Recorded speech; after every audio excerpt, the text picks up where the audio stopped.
नमस्कार. लक्षवेधीमध्ये आपल्या सगळ्यांचं स्वागत. मी प्रसाद काथे. अखंड हिंदुस्थानची फाळणी झाली हे इतिहासातलं न बदलता येणारं वास्तव आहे. अखंड हिंदुस्थानचे पहिल्यांदा 2 आणि नंतर 3 तुकडे झाले ही सुद्धा वास्तव आहे. अर्थात तो तिसरा तुकडा हा इंदिरा गांधींनी स्वतःच्या कर्तृत्वाचं प्रतीक म्हणून समोर आणला. प्रत्यक्षात तो भारतापासून विलग झालेल्या भागाचा तुकडा होता हे विसरता कामा नये. हे सगळं आता आठवायचं कारण असं, कारण भारताच्या स्वातंत्र्य दिनाच्या निमित्तानं देशभरामध्ये फाळणीची वेदना लोकांपर्यंत पोहोचवावी याच्यासाठी केंद्र सरकारचे आदेश निघाले होते. ते आदेश तेव्हापासून लागू आहेत आणि नंतर शैक्षणिक दृष्ट्या सुद्धा लोकांपर्यंत त्यावेळची परिस्थिती कळावी, सांगितली जावी, आठवण करून दिली जावी म्हणून विशेष प्रयत्न करायला सांगितले गेले आहेत. हे सगळं शिक्षण खात्याच्या माध्यमातून देशभरात राबवलं जाणार आहे. याच्यासाठी लोकांनी प्रभात फेरी करावी, विविध ठिकाणी व्याख्यानं व्हावीत आणि इतकंच नाही तर याबाबत कोण जबाबदार होतं ते सुद्धा अधोरेखित व्हावं असा या सगळ्या मागचा प्रयत्न आहे. हे सगळं आता आठवण्याचं कारण असं की याला विरोध मोदी विरोधकांच्या गटाकडून सुरू झालेला आहे. काँग्रेसने त्या संदर्भातली भूमिका उघड घेतली आणि पाठोपाठ शरद पवार सुद्धा या विरोधात बोलू लागले आहेत. त्यांनी एकापाठोपाठ एक घेतलेल्या पत्रकार परिषदांमध्ये आधी छत्रपती संभाजीनगरात, नंतर पुण्यात घेतलेल्या पत्रकार परिषदेत हा मुद्दा उचलला. हा मुद्दा येऊ घातलेल्या मोदी विरोधकांच्या मुंबईतल्या बैठकीत सुद्धा मांडून राष्ट्रीय स्तरावर फाळणीची वेदना मांडण्याच्या साठीच्या आदेशांचा विरोध केला जाईल अशी भूमिका घेतली जाते. मुद्दा इथे उपस्थित हा राहतो की जर फाळणी हे इतिहासातलं न बदलता येणारं वास्तव आहे, अखंड हिंदुस्थानच्या संबंधातला एक जखमेचा भाग आहे, तर मग त्याचा विरोध का, त्याची चर्चा का करायची नाही? देश 75 वर्ष स्वातंत्र्यानंतर अशा प्रकारच्या घटना विसरू पाहतोय की अशा प्रकारच्या घटना जाणीवपूर्वक बळजबरीनं विसरायला लावल्या जात आहेत? कारण त्यातून अन्याय करणाऱ्यांच्या बाबतीतली भूमिका सौम्य करण्याचा कोणाचा तरी प्रयत्न आहे का? आणि याच्याच एकदम उलट अन्याय करणारे कोण होते याची सातत्याने आठवण करून देत समाजात 2 गटांमध्ये विद्वेष पसरवण्याचा प्रयत्न आहे का? या निमित्तानं आजच्या लक्षवेधीची चर्चा आपण करतोय. आपल्या सोबत असलेल्या मान्यवरांचा मी आपल्याला पटकन परिचय करून देतोच, पण तत्पूर्वी एकदा शरद पवारांनी घेतलेली भूमिका आपण ऐकणार आहोत. फाळणीच्या आठवणी लोकांपर्यंत पोहोचू नयेत असं सांगत असतानाच तशा पोहोचल्या तर काय होईल याबाबत पवारांचं चिंतन ऐकूया. हे सरकार ही समाजामध्ये कटुता वाढत होते, जाती धर्मामध्ये भाषिकांच्यामध्ये अंतर वाढत होते आणि देशाचं ऐक्याचं वातावरण बदलतं, बिघडतंय. चर्चेसाठी आपल्या सोबतच्या मान्यवरांचा आपल्याला पटकन परिचय करून देतो. आपल्या सोबत अभ्यासक गिरीश दापके आहेत, महेश चव्हाण हे राष्ट्रवादीतल्या ताई गटाचे प्रवक्ता प्रतिनिधी या नात्याने आहेत आणि भारतीय जनता पार्टीचे प्रवक्ता प्रतिनिधी या नात्याने आपल्या सोबत शिवराय कुलकर्णी आहेत. दोन्ही राजकीय प्रतिनिधींना या चर्चेत संधी देण्यापूर्वी मला पटकन गिरीजी आपल्याला प्रश्न विचारायचा आहे. फाळणी हे वास्तव आहे, फाळणीच्या निमित्तानं झालेला अन्याय हे वास्तव आहे, मग त्या अन्यायाची चर्चा 75 वर्ष भारताच्या स्वातंत्र्याला झाल्याच्या नंतर करायची नाही? मला वाटतं इतिहास हा इतिहास आहे आणि तो इतिहास नीटपणे जाणून घेणं, समजून घेणं हीच गोष्ट हितावह असते. कारण काय आहे की आपण जर इतिहास जाणून नाही घेतला तर आपल्या समाजाच्या मनात, समाज मानसात काय काय चित्र उमटत आहेत, काय काय प्रतिक्रिया निर्माण होत होत्या ते आपल्याला कधीच कळणार नाही. त्यामुळे इतिहास हा जाणून घ्यावाच लागेल, त्याला काही पर्याय नाही. आणि तसं जर कोणी म्हणत असेल की इतिहास जाणून घेऊ नका, फाळणीचा इतिहास सांगू नका, त्यामुळे दुरावा निर्माण होईल, वेदना निर्माण होतील, त्याच्यात कुठेतरी ढोंगीपणा आहे हे मात्र निश्चितपणे. गिरीजी, आपण अगदी थेटच वार केलाय, शाब्दिक वार आहे तो, आणि तुम्ही सांगताय की फाळणीच्या आठवणी सांगू नका असं म्हणणाऱ्यांचा शुद्ध डोंगीपणा आहे. यावर महेश चव्हाण यांची प्रतिक्रिया अपेक्षित करतो. महेशजी बोला. नमस्कार प्रसादजी. नमस्कार. मला इथे आता आपल्याला असं सांगायचं आहे की फाळणीचा इतिहास सांगू नका असं कोणीही व्यक्त केलेलं नाहीये. उगाच कुठली तरी गोष्ट तिसरीकडे नेण्यामध्ये काही अर्थ नाहीये. फाळणीचा इतिहास सांगताना नवीन जी पिढी आहे त्या पिढीच्या मनावर आपण काय बिंबवतोय याची काळजी घ्यावी इतकाच सल्ला त्यातून दिला गेलेला आहे. फाळणी देशाची आपल्या 2 भाग झाले हे वेदनादायक होतं, हे निश्चित आहे आणि कोणी ते अमान्य करू शकत नाही. फाळणी झाल्यावर त्याचे काय परिणाम झाले आणि हे आपल्या सर्वांना माहिती आहे. ते किती विदारक त्यावेळची स्थिती होती आणि कुठल्या स्थितीमध्ये त्यावेळच्या नेत्यांना ती फाळणी करण्याचा निर्णय घ्यावा लागला हे आपल्या सर्वांना माहिती आहे. राष्ट्रपिता ज्यांना आपण म्हणतो असे महात्मा गांधी सुद्धा त्या निर्णयामध्ये सामील होते. हे इतकं त्यावेळेला सोपं नसेल हा निर्णय त्यावेळेला घ्यावा लागला, पण इतका अवघड निर्णय आपल्या देशासाठी प्राण दिले, आपल्या देशासाठी एवढ्या स्वातंत्र्यवीरांनी इतकं स्ट्रगल केलं. असं करत असताना असं करून झाल्यावर ज्या वेळेला आपल्याला स्वातंत्र्य मिळालं त्या वेळेला आपल्या देशाचे 2 तुकडे का होत आहेत, हे का करावे लागले त्यांना, याची परिस्थिती त्यावेळेला जी होती ती आजच्या राज्यकर्त्यांना समजणार नाही. याची बंगालची फाळणी 1905. महेशजी, तुम्ही एका बाजूला असं म्हणता की फाळणी ही वेदनादायी होती, आपण असंही सांगता की फाळणीच्या गोष्टींचा अभ्यास व्हायला हवा. मग त्याची आठवण जर करायचा मुद्दा निघाला तर त्याला आपलं नेतृत्व विरोध का करतं? नाही, फाळणीच्या गोष्टींचा अभ्यास व्हायला हवा असं मी म्हणत नाहीये. इतिहासामध्ये आजपर्यंत आपल्याला फाळणी शिकवली गेली नाही का? शिकवली गेली. मीही शिकलोय, आपणही शिकलाय. त्याच्यावर कोणी, आणि इतिहास फक्त फाळणीचाच नाही, स्वातंत्र्य आपल्याला कसं मिळालं आणि त्याच्याही अगोदर जाऊन मी तुम्हाला सांगतो की फाळणीच्या आधीचा इतिहास आपला बघावा लागेल. 1905 साली जेव्हा बंगालची फाळणी झाली तेव्हापासूनचा तो इतिहास आहे पुढचा. यामध्ये शरद पवार साहेबांनी काल जे स्टेटमेंट केलं त्या स्टेटमेंटमध्ये त्यांना एवढंच म्हणायचं होतं की फाळणीचा जो इतिहास होता, फाळणी जी होती त्यावेळेला बराचसा रक्तपात झाला होता, हिंसा झाली होती, कटुता निर्माण झाली होती. 2 समाजामध्ये 2 भाग झाले, आपल्या देशाचे 2 भाग झाले. आजची जी पिढी आहे त्या पिढीला त्यांना बौद्धिक दृष्ट्या योग्य असं काय आहे, भारतासमोर आज काय समस्या आहेत, त्या समस्या सोडवण्यासाठी आपण काय करायला हवं याचं शिक्षण द्यायला हवं. आणि ते शिक्षण देत असताना आपण या इतिहासही शिकवायला हवा, पण इतिहास शिकवताना याची काळजी घ्यायला हवी की आता सामाजिक सौहार्द बिघडता कामा नये, शांतता भंग पावता नये आणि सामाजिक ऐक्य जे आहे त्याला तडा जाता कामा नये आणि भारत एकसंध राहावा. भारतात जे लोक शिवराज कुलकर्णींपर्यंत पोहोचतो, पण तत्पूर्वी महेश चव्हाण जे सांगू पाहतायत तेही आपल्यापर्यंत पोहोचलं असेल. गिरीशजी, तुम्ही पाहताय त्यांचं सरळ सरळ म्हणणं असं आहे की त्यावेळेला जो हिंसाचार झाला त्याची आज आठवण नको, त्यावेळेला नेत्यांनी काय आव्हानात्मक स्थितीतून देश पुढे नेला त्याची आज आठवण नको. माझा मुद्दा आपल्यासाठी गिरीशजी असा आहे की फाळणी रक्तरंजित झाली कोणामुळे? जिन्नांमुळे. जिन्नांनी ऑल आउट ऍक्शन अर्थात थेट हिंसाचाराची घोषणा केली.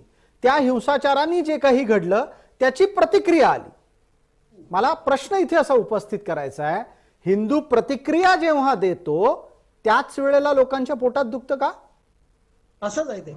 आता गंमत अशी आहे की पाकिस्तानची पहिली मागणी 1860 साली सर सय्यद मोहम्मद यांनी केली, तेव्हा तर कोणी इतिहास सांगायला गेलं नव्हतं. म्हणजे त्यांच्या मनातला दुरावा 1860 साली प्रथम व्यक्त झाला की त्यांना भारत म्हणून एकत्र राहायचं नव्हतं. आणि सय्यद अहमद यांनी इतक्या स्वच्छपणे म्हटलेलं आहे की ब्रिटिश सेवा राज्य सोडून जातील तर ते सत्ता कोणाच्या हवाली करतील, हिंदूंच्या की मुसलमानांच्या? त्यांनी ती मुसलमानांच्याच हवाली केली पाहिजे असं त्यांचा स्वच्छ निर्वाळा आहे. म्हणजे 1860 साली फाळणीची मागणी झालेली आहे. त्याच्यानंतर तुम्ही आता उल्लेख केला त्याप्रमाणे जिन्नांनी डायरेक्ट ऍक्शन घेतलेली आहे. आणि डायरेक्ट ऍक्शन घेतल्यानंतरचा आणखीन तुम्हाला किस्सा सांगतो की बिहारमध्ये त्याची फार तीव्र प्रतिक्रिया उमटली जी. आणि जिन्नांचा निर्णय किंवा निर्धार डळमळीत झाला. त्यांचा चर्चिलचा पत्रव्यवहार झाला की काय करू, मागणी मागे घेऊ का माझी? तेव्हा चर्चिलने त्यांना धीर दिला आणि सांगितलं जरा धीर धरा, 15-20 दिवसात मी काहीतरी व्यवस्था करतो. म्हणजे याचा अर्थ शस्त्राचार तुम्ही केलात, अत्याचार तुम्ही केलेत आणि परत तो इतिहास शिकायचा नाही असं म्हणणं केवळ मानवभावीपणाचं आहे, ढोंगीपणाचं आहे. यावर पटकन चर्चेला पुढे न्यायचंय. आता महेश चव्हाण, एक आणखीन संधी आहे आपल्याला आणि आपल्याला आणखीन एका संधीच्या माध्यमातून भूमिका बदलावी असं वाटतं का? मला थेट पुढे जाऊन आपल्याला विचारायचं आहे, फाळणीचा इतिहास सांगायचा नाही बरं का, फाळणीच्या मुळे कोणी हिंसाचार केला सांगायचं नाही बरं का, असं म्हणून तुम्ही कोणाचं लांगुलचालन करत आहात का? ऍक्च्युली याला वेगळं चित्र दिलं जात आहे, हे जाणीवपूर्वक केलं जात आहे. आजच्या राज्यकर्त्यांच्या बाजूने आता तिथे जे बसलेत त्यांची जी याबद्दल विचार आहेत, त्यांना मणिपूर 3.5 महिने झाले जळतंय, ते त्यांना सांभाळता येत नाहीये. तर त्यावेळेला पाकिस्तान आणि भारताची फाळणी झाली, त्यावेळेला जो हिंसाचार होत होता तो सांभाळता सांभाळता का त्यावेळेच्या राष्ट्रपिता महात्मा गांधींसारख्या नेत्यांना हा निर्णय घ्यावा लागला असेल, हेही शिकवलं जावं.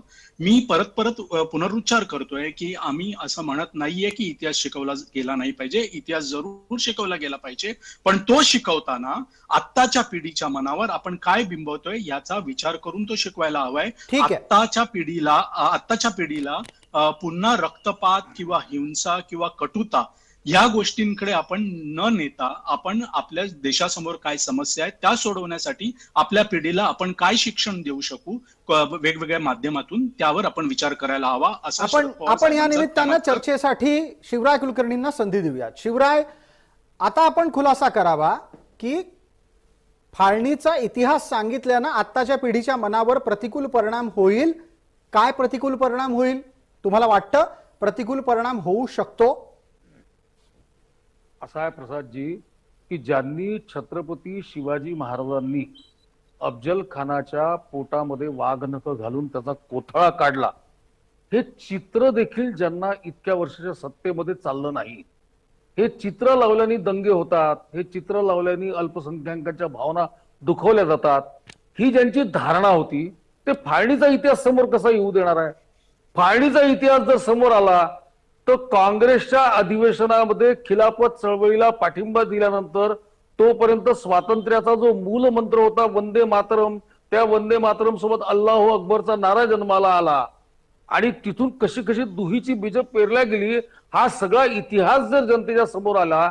आता महेश चव्हाणजी माझे मित्र जे सांगत होते या ठिकाणी की महात्मा गांधींचा रोल, काँग्रेसचा रोल, त्यानंतर त्या ठिकाणी इंग्रजांसोबत ज्या काही काँग्रेसनी बैठकी घेतल्या त्यातून एकमताने जे ठरलं, हे सगळं बाहेर येणार आहे आणि हे बाहेर येऊ नये ही या सगळ्या कंपूची इच्छा असणं स्वाभाविक आहे. पण एक मिनिट शिवराय, यातला माझा छोटा प्रश्न आपल्यासाठी, त्याचं पटकन उत्तर द्यावं.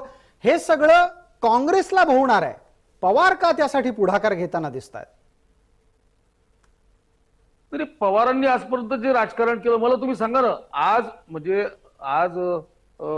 जे पवारांच्या सोबत जे 2 गट पवारांच्या समोर पडलेले, आता तुम्ही यांचा उल्लेख ताई गटाचा केला, त्या गटातल्या काही कार्यकर्त्यांच्या कॉमेंट्स मी आज वाचत होतो. त्यातल्या काही जणांनी असं लिहिलं की पवारांनी कधीच शिवाजींचं नाव घेतलेलं नाही, त्यांनी नेहमी फुले शाहू आंबेडकरांपुरतंच राजकारण केलं, ते कधी गड किल्ल्यांचा विषय त्यांनी कधी केला नाही, महाराजांचं नाव त्यांनी कधी घेतलं नाही. ही एक त्यांची प्रतिमा आहे आणि प्रतिमा त्यांना जपायची आहे, तुम्ही लक्षात घ्या. नाही, पण त्यांची प्रतिमा जपण्याच्या साठी भारताच्या इतिहासात काही गोष्टींची चर्चा, पुनरुक्ती, अशा पद्धतीच्या गोष्टी टाळल्या जाव्यात, ही भूमिका मांडणं हे आता 2024च्या तोंडावर आहे. मला सांगा, प्रतिमा जपण्यासाठी सगळं चालू आहे ना. भीमा कोरेगावच्या वेळी या इथल्या सगळ्या माओवाद्यांना त्यांच्या स्लीपर सेल्सला कलावंत म्हणणं, त्यांना लेखक म्हणणं आणि त्यांची तळी उचलणं हे प्रतिमा जपण्याचं काम नाही तर काय आहे? त्याच्यामुळे ते 100% नॅरेटिव्ह वॉर लढत आहेत. त्यांनी ठरवून ही भूमिका घेतलेली आहे खरं फाळणीचं, आणि त्याच्यामुळे ते त्याला विरोध करतात. ठीक आहे, याच्यावर महेश चव्हाणांचं उत्तर लागेल. महेशजी, आपण बोलणार आहात? हो प्रसादजी, मला हेच सांगायचं, हे भाजपचे प्रवक्ते आता इथे जे बोलतायत, ज्यांचा काडी मात्र भारताच्या स्वातंत्र्य लढ्यामध्ये सहभाग नव्हता, फाळणीच्या वेळेला डिसिजन मेकिंग मध्ये त्यांचा सहभाग नव्हता, आज 75 वर्ष झाल्यानंतर स्वातंत्र्याला पाकिस्तानच्या विरुद्ध त्यांना प्रॉब्लेम सॉल्व्ह करता येत नाहीयेत, 10 वर्ष सत्तेत असल्यानंतरही त्यांना पाकिस्तान बॉर्डरवर, पाकिस्तानच्या सीमेवर जे आतंकवादी हल्ले होत आहेत, रोज आपल्या सुरक्षा रक्षकांची तिथे त्यांचे हल्ले होऊन त्यांच्या ज्या धुमश्चक्री होत आहेत त्या त्यांना कमी करता येत नाहीये. 5 वर्ष राज्य केल्यानंतर, म्हणजे 2014 ते 2019 आपल्यावर पुलवाना सारखा भयान हल्ला झाला, तो हल्ला कोणी केला, का केला, कसा केला याचं उत्तर अजून भाजपला देशाला देता आलेलं नाहीये. 41 जवान तिकडे आपले मारले गेले. त्यानंतर सुद्धा यांनी सर्जिकल स्ट्राईक केला. यांनी असा दावा केला होता की सर्जिकल स्ट्राईक नंतर दहशतवाद पूर्ण थांबेल. दहशतवाद आजही थांबलेला नाही. अगदी काल परवापर्यंत तिकडे सिक्युरिटी फोर्सेस आणि दहशतवाद्यांमध्ये धुमश्चक्री होत आहेत. ह्या सगळ्या गोष्टी आजही ते पाकिस्तान आणि भारताची जी फाळणी झाली ती भारत आणि पाकिस्तान पुन्हा हे एक करू शकणार आहेत का ते तर सोडूनच द्या.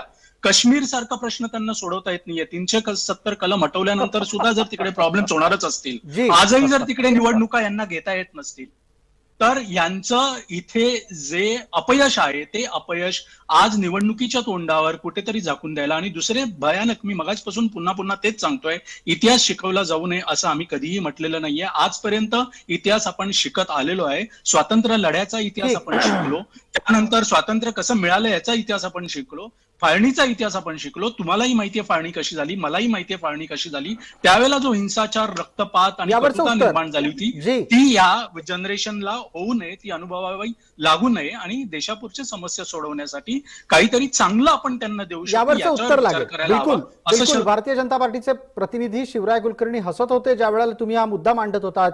शिवराय, हा मुद्दा हसण्यासारखा आहे काय? याच्यासाठी हा प्रश्न विचारतोय कारण पुलवामाच्या हल्ल्याच्या बाबतीत सत्य समोर आलं नाही हे वारंवार सांगितलं जातं. सत्य असेल, समोर आलं असेल तर तुम्हाला ते सांगायला लागेल.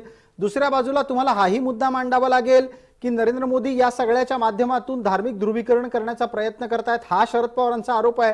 त्यावर उत्तर काय? आणि तिसरा मुद्दा, तुम्ही पाकिस्तानला धडा शिकवू शकला नाहीत असाही आक्षेप आहे. तीनहीची उत्तर द्या. तुमच्यासाठी 1 मिनिट पूर्ण आहे.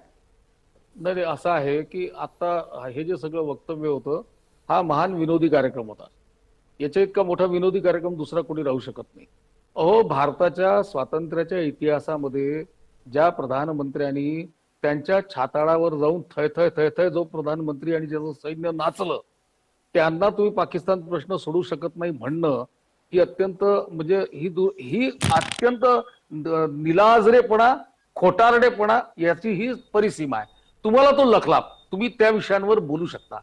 मला एक काय केलं सांगा, ते सांगा, आम्हाला सर. स्वातंत्र्य लढ्यामध्ये तुम्ही नव्हतात असं म्हणणाऱ्यांनी, स्वातंत्र्य लढ्यामध्ये तुम्ही भारताचे तुकडे करण्यासाठी गेले होते का? तुमचे हे जे पूर्वज आहेत जे आज फाळणीच्या इतिहासाला विरोध करून राहिले ते काय करत होते त्यावेळी तिथे जाऊन? अहो, एक गोष्ट अशी आहे की हा दुर्दम्य विश्वास मनामध्ये नव्या पिढींच्या बाळगला पाहिजे. आपण देशाच्या अमृत काळामध्ये आहोत. 75 वर्ष आपल्या स्वातंत्र्याला पूर्ण झाले आहेत. एका काळची पूर्ण अखंड भारत माता आज खंडित स्वरूपामध्ये आहे. आज पाकिस्तानची स्थिती अत्यंत खराब आहे. पाकिस्तानमध्ये लोकांना दाणा पाणी मिळत नाही आहे. कधी नव्हे ते भारत द्वेषावर राजकारण करणारा पाकिस्तान मधली जनता जी भारताचा टोकाचा द्वेष करत होती आणि त्या द्वेषाच्या आधारावर आपल्या देशात मतदान करत होती, ती जनता म्हणते की आम्हाचं दुर्भाग्य आहे की आम्हाला मोदी सारखा प्रधानमंत्री मिळालेला नाही. याच्यामध्ये मोदी साहेबांचं कर्तृत्व काय? ऐका ना, मी सांगतो ना. गिलगिट मधून काय आवाज येतोय, बाल्टिस्तान मधून काय येतोय?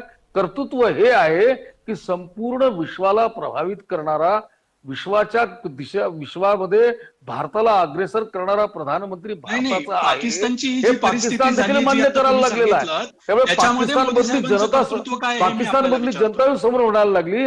या सगळ्या परिस्थितीमध्ये उद्याचा भारताचा जो नागरिक राहील त्या उद्याच्या नागरिकांनी अखंड भारताचं स्वप्न का पाहू नये?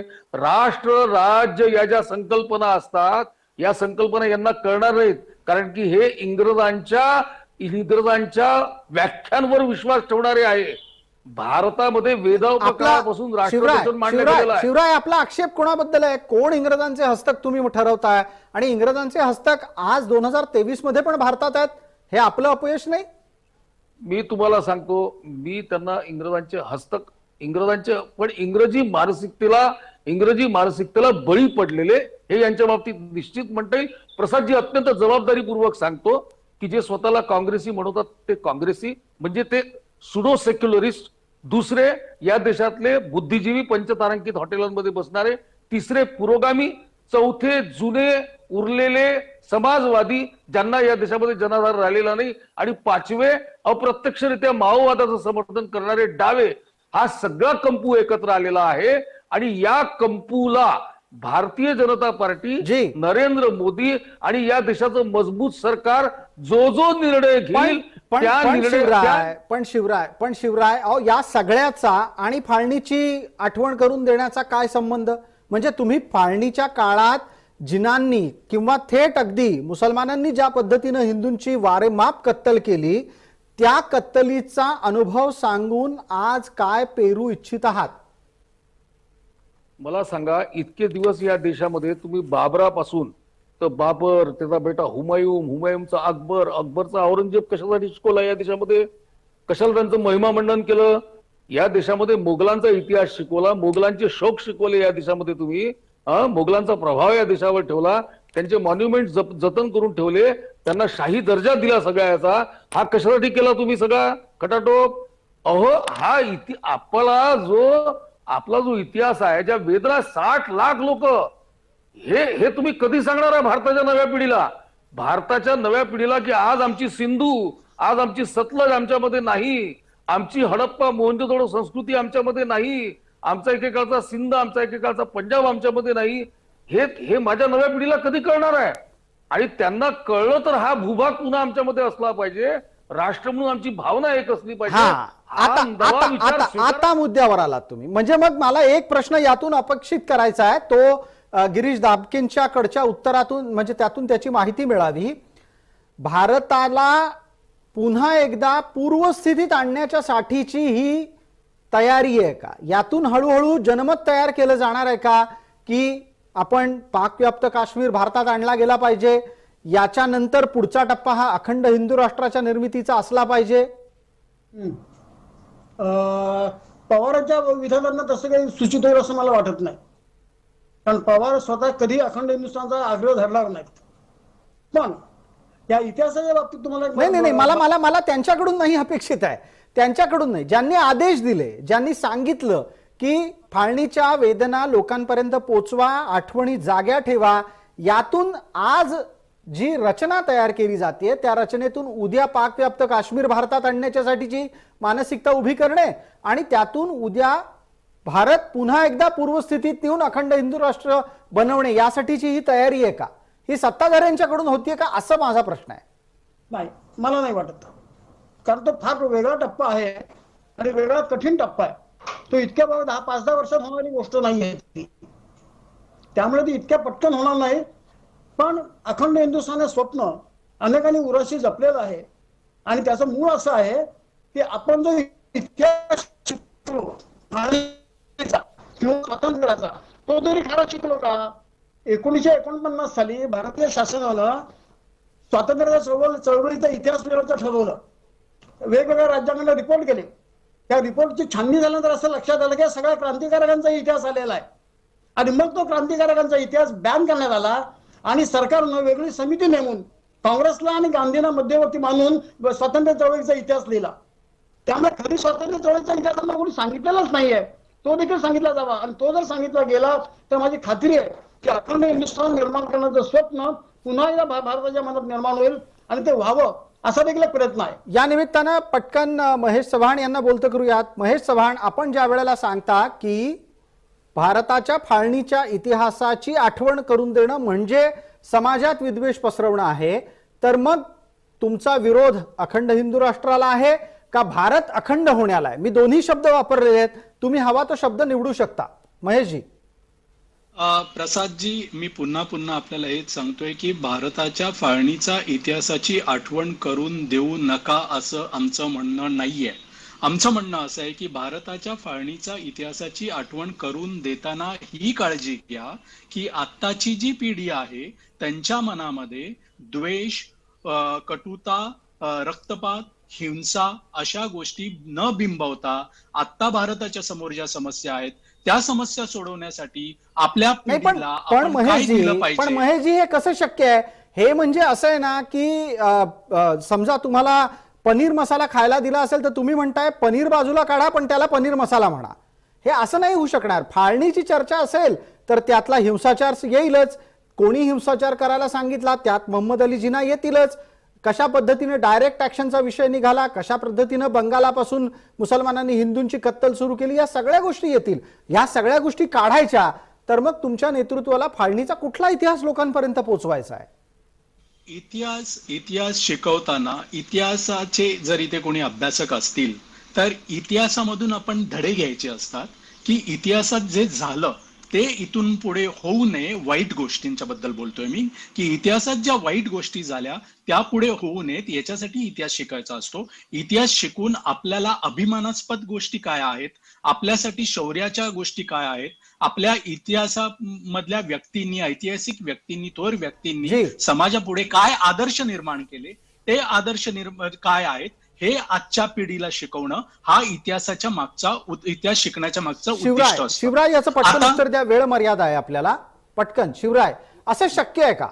निश्चितपणे असं बिलकुल शक्य नाही आहे. जो इतिहास आहे तो समोर आला पाहिजे. केवळ जिनाच नाही, नेहरू समोर आले पाहिजे. 565 संस्थान सरदार पटेलांनी कसे हात आणले ते आपल्या नव्या पिढीच्या समोर आलं पाहिजे.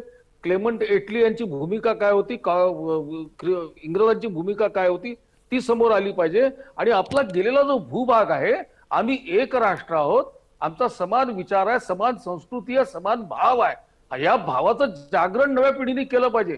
आम्ही महाशक्ती झालो पाहिजे उद्या. आम्ही हा सगळा अट्टहास हा केवळ जो काही भारत आमच्या वाट्याला आलेला आहे, हे तेव्हाच्या ज्या वेदना आहेत त्या सगळ्या विसरायच्या आणि जे काय हातात आलेलं त्याच्यावर समाधानी राहायचं. ही भारतीय वृत्ती कधी असू शकत नाही. आमची वृत्ती विजिगीषू असली पाहिजे. आम्ही विजयाच्या आहे. दिशेने वाटचाल केली पाहिजे. आम्हाला याच्यावर महेश पाच- चव्हाणांना एक आक्षेप नोंदवायचा आहे. महेशजी 30 सेकंद उरली आहेत. प्रसादजी, धन्यवाद. प्रसादजी, हे बघा, आता आपले भाजपाचे प्रवक्ता असं म्हणाले की आपल्याला महाशक्ती व्हायचंय. जर आपल्याला महाशक्ती व्हायचं असेल तर सामाजिक ऐक्याला धोका निर्माण झाला नाही पाहिजे. सामाजिक ऐक्य, देशाचं ऐक्य, देशाची अखंडता टिकली पाहिजे. अशी जर गोष्टी आपण नवीन पिढीला शिकवू शकलो आणि नवीन पिढीला आपण महाशक्ती बनवण्यासाठी त्यांना ज्या ज्या गोष्टींची गरज आहे त्या गोष्टींचे शिक्षण देऊ शकलो तरच आपण महाशक्ती होऊ शकू. यावर जर जाता जाता समाजामध्ये- पटकन गिरीश दापकेंची प्रतिक्रिया घेऊयात. गिरीशजी, असं सांगितलं जात आहे की महाशक्ती होण्यासाठी या गोष्टी शिकवू नका ज्या नकारात्मक आहेत. महाशक्ती होणं आणि फाळणीतल्या इतिहासातला सत्यभाग गाळणं याचा परस्पर काही संबंध असतो का? एका वाक्यात सांगतो की इतिहास हा मेडिकल रिपोर्ट प्रमाणे असतो. मेडिकल रिपोर्ट जर वाईट असेल तर त्या पेशंटला सांगणं, पेशंटच्या नातेवाईकांना सांगणं डॉक्टरचं कर्तव्य आहे. कारण तो वाईट रिपोर्ट आपण लक्षात घेतला तरच प्रगती होणार आहे. तशा प्रकारे डोळसपणे आपण इतिहास शिकला पाहिजे आणि तो इतिहास शिकवला पाहिजे असं माझं प्रामाणिक मत आहे. मग ते फाळणीचा असेल किंवा इतर कुठलाही इतिहास असेल, जी. पण इतिहासात डोळसपणे आणि पुराव्यांसकटच शिकवला गेला पाहिजे असं माझं मत आहे. बोला. ठीक आहे, ठीक आहे. धन्यवाद. आपण सर्व मान्यवर या चर्चेत सहभागी झालात त्याबद्दल. लक्षवेधीच्या या भागामध्ये तूर्तास इतकंच. सर्व प्रेक्षकांना जय महाराष्ट्र.